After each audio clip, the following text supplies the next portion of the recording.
President of the Federal Republic of Ethiopia, heads of state and government here present, United Nations Secretary General of the Antonio Guterres, Chairperson of the African Union Commission, Musa Faki, heads of international agencies, senior officials, Bill Gates, co-chair of the Bill and Melinda Gates Foundation, business leaders, distinguished ladies and gentlemen. Allow me to join the speakers that have preceded me in welcoming you to this important event and thanking you for answering our call positively. I thank most especially the heads of state and government who are here with us, including those who have come from so far away, Prime Minister Solberg, President Issouf, President of Sahrawi Republic, and of course the Secretary General who is here with us as well. We appreciate the African Union Commission led by the chairperson, Musa, for assisting us to convene this meeting.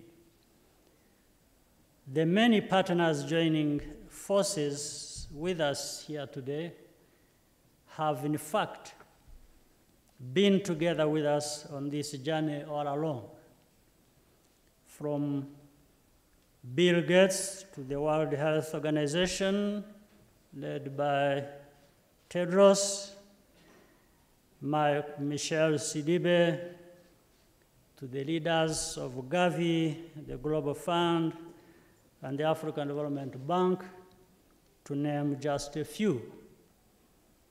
The value we attach to these relationships cannot be overstated.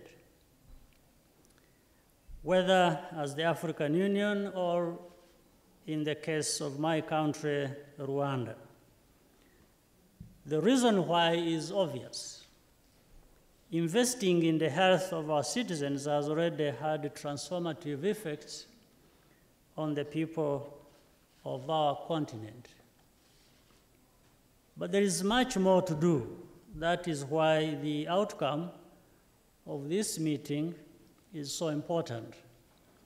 Let me leave you with 4 points. First, governments should surely be willing and able to increase domestic investment in healthcare. A good indicator of this is the progress we have made toward securing the financial health of the African Union and mobilizing our own resources for joint priorities such as the Peace Fund. We should be the first ones to contribute to efforts that directly benefit our people. Second, we will get better results if we work together as a continent. For example, cheaper prices by negotiating and procuring as a bloc. We also have a lot to learn from each other's experiences, implementing programs such as universal health insurance and community-based healthcare. Third, we need to track progress on making the investments needed to achieve the health outcomes enshrined in the Agenda 2063 and the Sustainable Development Goals. That is why the progress tracker tool being developed by the African Union Commission is very critical. Finally, the private sector is the key to success.